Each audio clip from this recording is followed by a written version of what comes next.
La mort ne rien, mais vivre vaincu sans gloire, c'est mourir tous les jours. Napoléon Bonaparte, mesdames, messieurs. Désormais, suivez l'émission Web Entrepreneuriat, consacrée à la promotion de l'entrepreneur et des entrepreneurs congolais. Décision. Il m'a dit, nous avons analysé quelles étaient donc les différentes les potentialités avec l'esprit de créativité. En fait, la mentalité au Congo, c'est qu'on veut que l'argent tombe du ciel. Désormais, Congo Web, chaque vendredi à 20h40, avec votre présentateur, le premier journaliste web, entrepreneur bien sûr, Arnaud Detienne. Sinon, portez-vous bien. Solana Yembi Osana, yo osa héros, comme un drapeau, je t'élève plus haut. Yahweh Bobé, yo, Kolo Kumama, Osana, Kumisama, Kolo Kumama.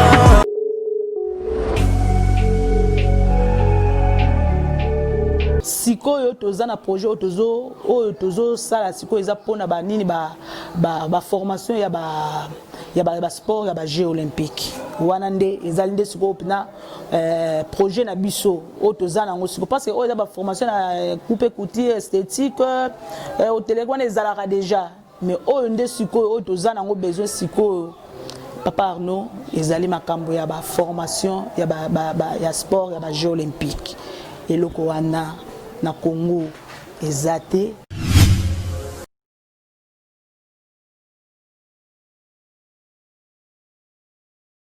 Montrez-moi vos amis, je vous montrerai votre futur. Comment est-ce que je sais ça? Je traînais avec des losers. Dans cet épisode, l'ancien catcheur Marc Mero n'est pas là pour faire une démonstration de force. Non, il n'est pas là pour s'élever sur la troisième corde, prendre son temps, vous regarder droit dans les yeux avant de faire son coup de pied et vous écraser comme une merde sur le ring. Non, il n'est pas là pour ça. Il est simplement là pour vous raconter une histoire. Sortez les mouchoirs. Ma maman était à tous mes événements sportifs. Disons que je jouais au football, ok? Ma mère était sur la touche. Et si le jeu sur le terrain commençait à aller d'un côté, ma mère me criait dessus. Marc, bouge-toi, bouge-toi! J'étais là, oh mon Dieu. Et on se rassemble avec les autres gars de l'équipe et ils disent, Marc, est-ce que c'est ta mère? Je réponds, non, je l'ai jamais vue de ma vie. Le plus beau cadeau que ma mère m'a donné. Elle croyait en moi. J'ai fait des overdoses sous drogue à 3 occasions où j'aurais dû mourir. Mais je crois qu'on m'a gardé ici pour une raison. Montrez-moi vos amis, je vous montrerai votre futur. Comment est-ce que je sais ça? Je traînais avec des losers et je suis devenu le plus gros loser parmi eux parce que j'ai abandonné absolument tout, ce dont je rêvais quand j'étais un petit garçon. À cause des gens avec lesquels j'ai décidé de m'entourer. Mes amis me ramenaient à 2 ou 3 heures du mat. On était bourrés, foncés à rire dans la voiture. On s'arrête à côté de ma maison et ils me disent « Marc, la lumière est allumée. » Et je dis « Oh merde, ma mère est debout. » Vous voyez, ma mère ne pouvait pas aller au lit avant de savoir que son fils était toujours en vie. Je rentrais, elle me disait « Hello Marc, comment a été ta soirée ?» Et je dis « Bien maman, je vais juste aller au lit. » Elle dit « Est-ce que je peux juste te parler une minute ?» Et là je dis « Maman, je suis fatigué, je veux juste aller au lit. » Elle dit « Marc, je ne t'ai pas vu de toute la journée et toute la soirée. Est-ce que je peux s'il te plaît te parler ?» Et là je dis « Mais fous-moi la paix, tu m'énerves !» Et là je claque la porte de ma chambre à coucher sur la seule personne qui croyait en moi. J'étais en pleine tournée internationale. On luttait à l'étranger au Japon. Après mon match de catch, j'ai rejoint ma chambre d'hôtel et je me suis endormi. Il y a eu une personne qui a toqué à ma porte à 3 heures du matin. Je sors du lit, je regarde à travers la fenêtre de sécurité et je vois que c'est le promoteur japonais. Donc j'ouvre la porte et il me dit « Marc, appelle à la maison, il y a une urgence. » Je suis allé au téléphone de ma chambre d'hôtel et j'ai appelé aux États-Unis. « Hey, comment ça va ?» Il a dit « Marc, je ne sais pas comment te dire ça. » J'ai dit « Dis-moi simplement ce qui s'est passé. » Et d'un coup il commence à pleurer et dit « Marc, je ne peux pas te le dire. » Je lui dis « Dis-le. » Il a dit « Marc, ta mère est morte. » J'ai posé le téléphone, j'ai couru pour sortir de ma chambre d'hôtel. J'ai pris l'ascenseur jusqu'à l'entrée. Et quand les portes sont ouvertes, j'ai juste couru dans la rue. Je veux dire, il n'y avait pas de voiture, il n'y avait pas de gens, c'était 3 heures du matin. Et je marchais au milieu de la rue, à Hiroshima, au Japon. Et je me rappelle regarder en l'air en disant « Maman, je suis tellement désolé. J'ai pris l'avion pour ses funérailles. J'étais tellement nerveux de devoir marcher jusqu'à son cercueil. Alors je suis resté dans le fond. Et je continuais à regarder à distance. Et je n'arrêtais pas de penser. Maman, s'il te plaît, lève-toi. S'il te plaît, lève-toi. Et j'ai finalement eu le courage de marcher jusqu'à elle. Et en me rapprochant, je peux voir ma mère pour la première fois. Je veux dire, elle était tellement belle. Elle était habillée en blanc. Elle ressemblait à un ange. Je me suis juste tenu en dessus d'elle. J'ai dit, maman, tu es mon héros. Tout ce que je suis, tout ce que j'espérais devenir, c'est grâce à toi. Tu m'as tellement aimé. Tu m'as donné une vie. Tu es la seule qui a cru en moi. Comment lui retourner tout ça? En me bourrant la gueule? En me défonçant? En devenant stupide? En sortant avec des losers? Pourquoi? La seule chose qu'elle voulait faire, c'était parler avec moi. J'aimerais tellement pouvoir te parler maintenant, maman. J'aimerais tellement que tu puisses voir ce que je fais. Pourquoi n'ai-je pas pu être un meilleur fils? Nous sommes définis par nos choix. Mais si vous vous entourez de gens qui prennent des drogues, de l'alcool et des pilules, c'est un chemin sans issue.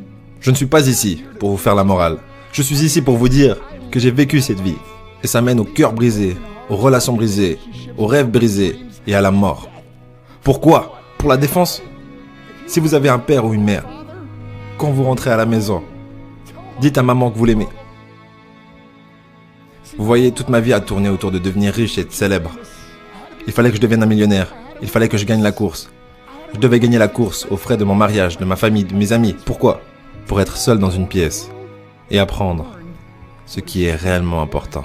Et ceci est à quel point précieux est ce cadeau qui est la vie et nos familles. Et à quelle vitesse cela peut nous être pris. Vous savez, je ne vis plus le temps. Je vis les moments. Vous savez, ce n'est pas ce que vous avez dans les poches qui compte. C'est ce qu'il y a dans votre cœur qui compte vraiment. L'amour. L'amour est juste un mot. Jusqu'à ce que quelqu'un vienne et lui donne du sens. Vous. Je vous le cache pas, j'ai pleuré 3 fois en faisant le montage. On a tous un pote hyper sensible dans son entourage. Du coup, cette vidéo est sûrement faite pour lui. N'hésitez pas à lui envoyer. Et je vous dis au prochain épisode. Si vous ne savez pas où vous allez, ou que vous ne connaissez pas votre cible, vous n'y arriverez jamais. La vérité. Travaillez dur, dormez moins.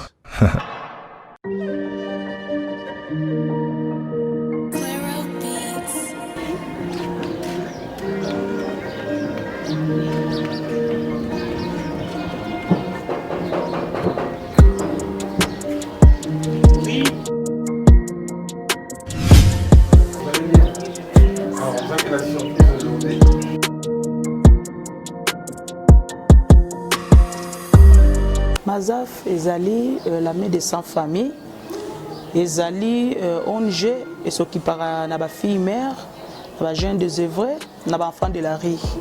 Donc na kombo nango déjà l'armée des sans-familles déjà ezo lakisa déjà nini oyo tozali donc le boko ya bato bazanga famille ezo senga aide pour que bango pe lobi bazala utile na Congo ezosenga aide pour que bango pe bazala utile na mabota na bango pour que pona na mabota mususu parce que so lobi que na mabota na bango eza déjà ba ko bato bazala famille te bien que toi na famille moko o eza ke biso to ba congolais mais famille pendant des ali ba famille biologique tout boé ndena sens on a kezaki dans la main de sans famille eza le boko ya bato oyo bazangi libota vraiment normalement ndenge esengeli ezala ndezo senga lisungi.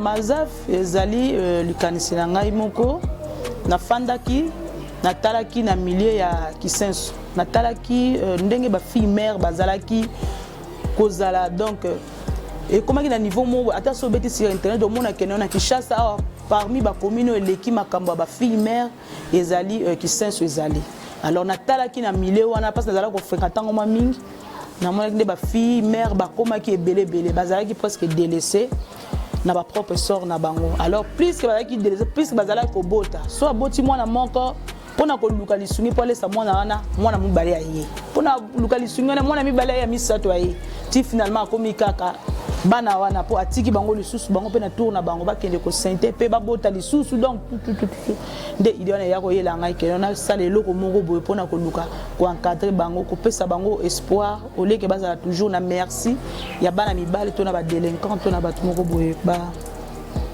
bazala quand même utile na société.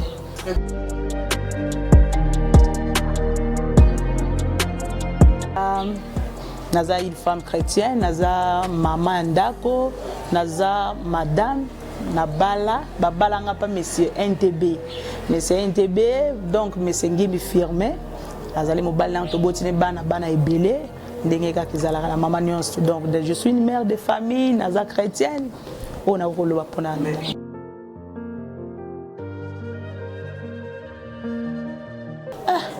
Ils ont facilité parce que d'abord aux a limité par rapport à la tâche aux anango par rapport à foyer en tant que mère et puis aux salaté aux vivre quand on moyen quand mobile aux pesa yo mais pour que au luka ko kangisa ngo au pesa pe le sunye na bato mususu ils ont vraiment facilité mais na tango mobile à comprendre vision na yo pe accompagner yo nous sommes comme possible, qui peut-être impossible comme possible. Bien que les difficultés soient là, mais tant que aux gens ont mobile, ils comprendre des visions, ils ont sunga na mukie, ils ont pour que réaliser au lingi, donc des gens ont un peu.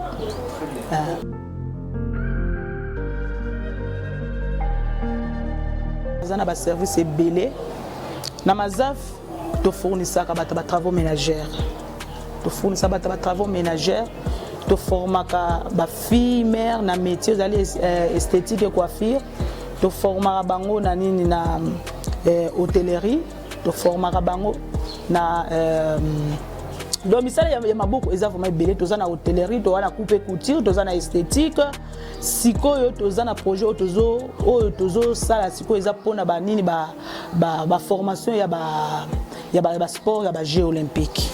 Wanande ezalinde siko pina projet na biso otoza nango siko parce que oza ba formation na coupe couture esthétique hôtellerie wana ezalaka déjà mais onde siko otoza nango besoin siko papa Arnaud ezali makambo ya ba formation ya sport ya ba jeux olympiques eloko wana na Congo ezate to participera te soki biso kutoza ba mama tozo kanisile loko boni siko ba papa to moni ke to kotika ka nyonso tout kaka l'état salarati parce que on gère ezalo moza non gouvernemental alors biso pe to lingaki to apporter le boko wana na nzela ya bato o toza ko encadrer ba fille mère wana to mekana ko zwa bango ko apprendre bango moi ba métier mususu par rapport à nina pour ça na biso ezali que Congo papa so tel ba jeux olympiques d'abord na Congo so tourner ba jeune belé ma ba jeune ba yé bien côté à part ka foot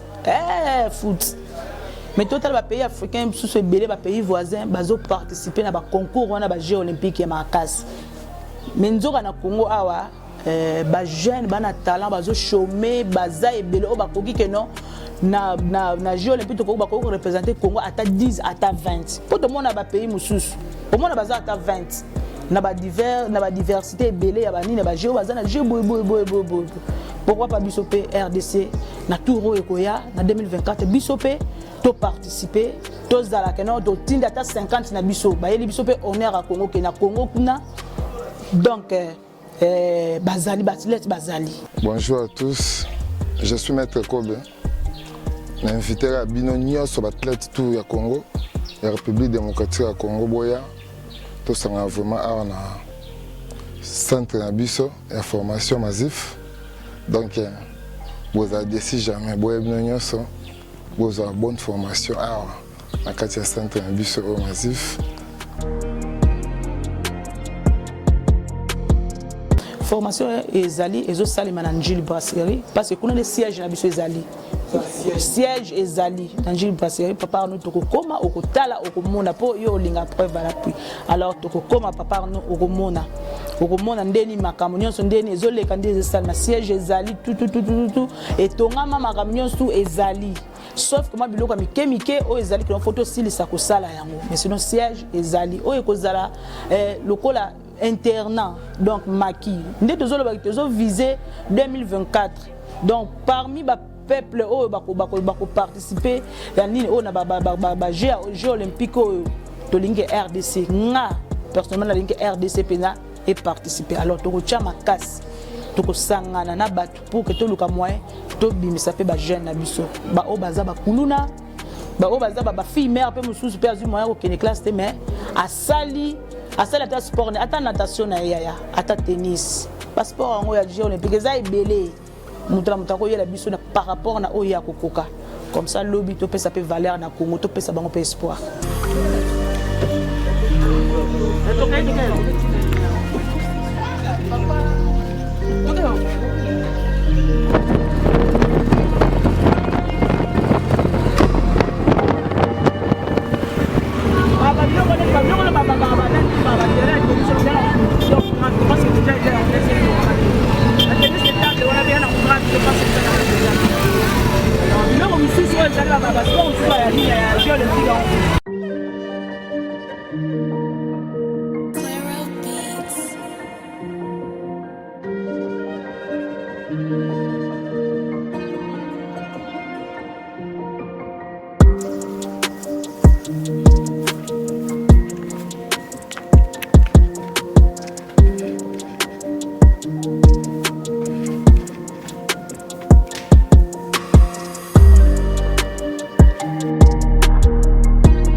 C'est M. Mathias Loleke.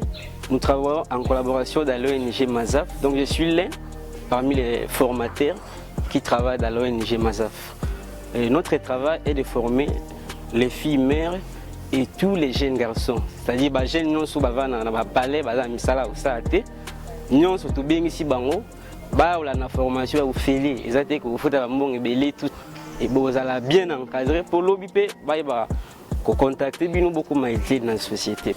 Ah oui, ils allaient dans le siège de Bisso, il y a Gilles Brasserie, ici quand on bâtiment tamso bakoza la loger, na batunyo so bakoza la former, bakoza la loger awa, pe ba formation na bango école que la nyonso awa. Grande vision na biso ezali que et si quand au moment tango to bana ko construire ngo, tozala ki na vision mosusu, ya ko sala ferme, ya ba soso, mais avec le temps de au mona que non donc on changer la vision comme nous sommes à la vision et à changer la vision tout ça bon alors tout le monde que si par rapport à millions on est allé qui m'y a eu mon kaka tout les amis placés pour na ko former batou les amis placés pour na ko interner batou sur les athlètes de mon to salé en a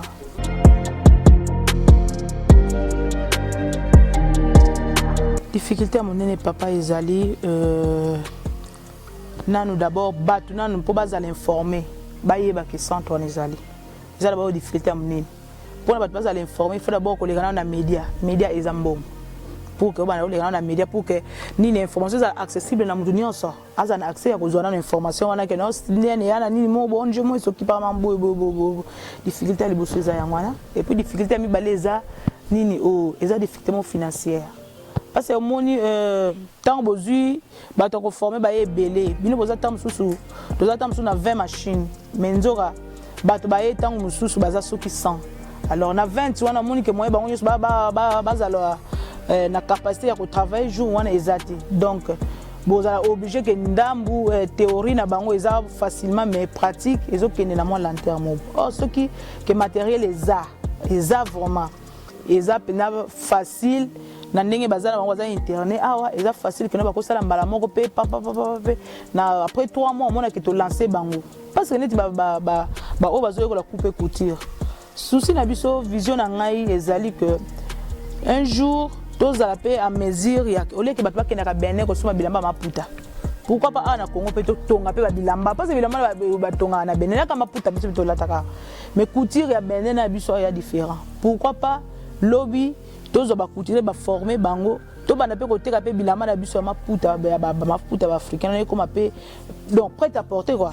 Donc quand il y a pendant l'outil pendant qu'il y a la taille 36 taille 40 taille 50 taille surtout taille combien mbala moko il y a bien cousu tout ça bon na botan on a fête mo boto manifestation mo oye mbala moko yo poni la lingi libaya oyo na jupe na tout donc ba tenir africaine on tous à la paix mesure ya ko teka ngo pe na nini o na exactement prêt à porter. Alors nyonso wana ezo senga siko fo ba matériel ezala o ya makasi déjà teke machine oka obso tozana ngo tozali limité.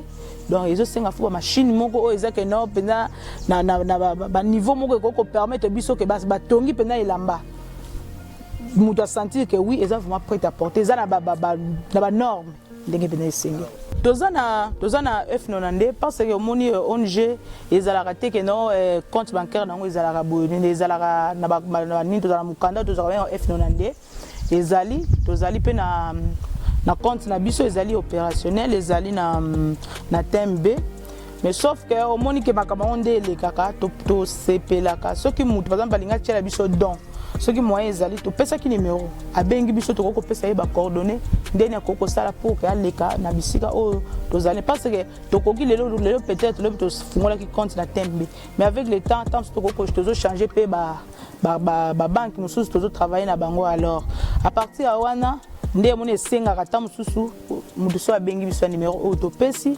facilement akoko zwa biso tout et puis to indiquer ndé na koko sala pona ba dona ou karma abengi kaka yo parce que yo oyebi place ko zwa biso tout ma nyonso pesa e ba nyonso.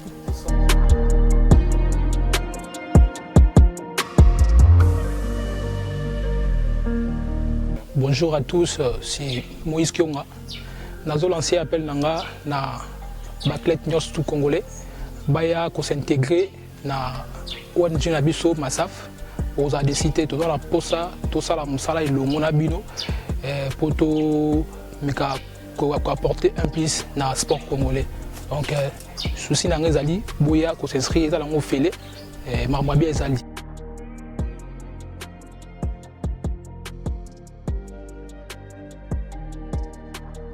Bakoya na ba siège na biso ba siège nde na uta koloba to na siège to zana na Lemba na Kilombo 43 bis bakoya wana à partir où soit bakoko kende na Kingasani ba uta Kingasani na bakoko kende na Banana 59 kuna na Kingasani soit na Banana 59 bakokutana kuna bakuta kuna boulangerie ezali kuna bato sala kuna me bureau na biso eza kuna na 4 boulangerie NTB ezali wana bakokutana kuna bakoleka wana.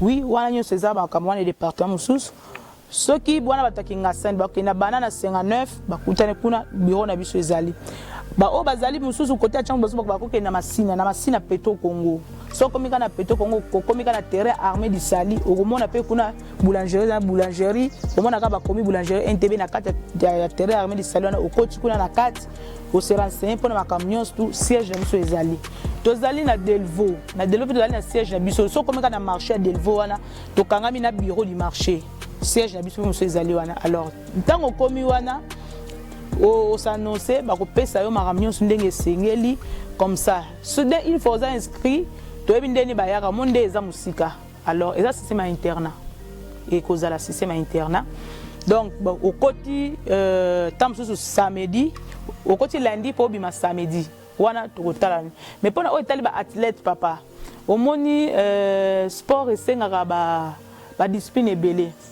Tant que tous les bateaux, bateau, tant que bazali ba kuluna, bateau bazali ba nani ba, mudam bazali na mentalité. Tant que bazala comme la moi gagner nae, mais eko senga aye, à to interner, parce qu'il faut que pese nan d'abord hygiène nan mental. Il faut que l'accès que nos makambo zo côté sport et senga kama sangate, senga ka boete, senga ka boete. Dans l'instant on de monique non, ba ko zala interner. Ah, parce d'abord to l'accès dans propriété nan nzoto. Parce que monsieur ou bien une grande dame, donc il faut te préparer moralement, physiquement, na marmion sur tout ça bon alors ba ko internet awa ba la kisena nous savoir vivre ndenge ni nezalaka tout ndeni faut vivre ba discipline ndenge ezalaka tout net pona ba athlète akokota tam susu akokota tam susu asala tam susu 1 mois pour que ko séparer pe nanu na milieu de vie na o avivaka Bon, séparé, nous avons un mot de la vie. Donc, il y a un mois à côté, après 2 jours, à la famille, tout à zone, tout à famille, ça dépend de ce qu'on évolue. Pourquoi on est dans la zone, papa? Arnaud, souci na biso baza faisake na ba prochain Jeux olympiques. RDC a participé na ndenge moko penza oyo ke doso batali balobi te. Soki ezala ba pays oyo ko participer, so bat bakozala 10 bone biso Congo, so to bisa ta 20 personnes. Ekozala ka pona lokuma Congo. Donc souci nanga eza yango wana donc. Soki mutu aza numéro yango to pesi et na ezole, j'espère que bozo lekisa ngo na ban ya écran. Mutako ko benga biso so za kota chango kende na banda na 59 na kingasani ya suka wana ana route mokali so ko za peka na chango ko kelpe na masina peto Congo na re ya suka wana otunika ka terrain armé du Salomon na ba école zona au côté na kati wana au se renseigner boulangerie intebeza na kati au se renseigner au pesi kombo no makamno nyo sutezali ba o baza côté ya Delvo kuna wana na lukunga kuna oui okoko leka na Delvo oleki na Delvo na nini kana wenza na ka Delvo otuni bureau du marché komi wana omona ndako na biso ezali wana okoki pe ko ya pe na lemba na siège na biso na kilombo 43 bis bamibali pe bazali bango pe baoya neti makambo etali sport papa ezokipe te fille garçon makambo ba travaux ménagères ezokipe AGT to ka âge ezokipe parce que par partir de 18 ans ti komata likolo à 55 ans to suki wana ou soit dans le barrage 50 suki wana au-delà vraiment tozo zoati alors wana pe ezokipe te vous la kaka mobali to ni wana ezaka uzala mobali uzala mwasi koko ya pona ba obaza ke ba sala ka déjà asala déjà quelque part ba futa ka bien so alinga aya ko s'adhérer pa na sport bana ko bénéficier na ba traitement auto bana ko ono zoa e sengela zo na famille na e oyepe ka na ba adresse wana ou bien obengi à partir ya wana tozui o toyebi ndeni to sala pour que okota ko membre na biso après wana obani pe ko bénéficier na ba opportunité au biso de pesa.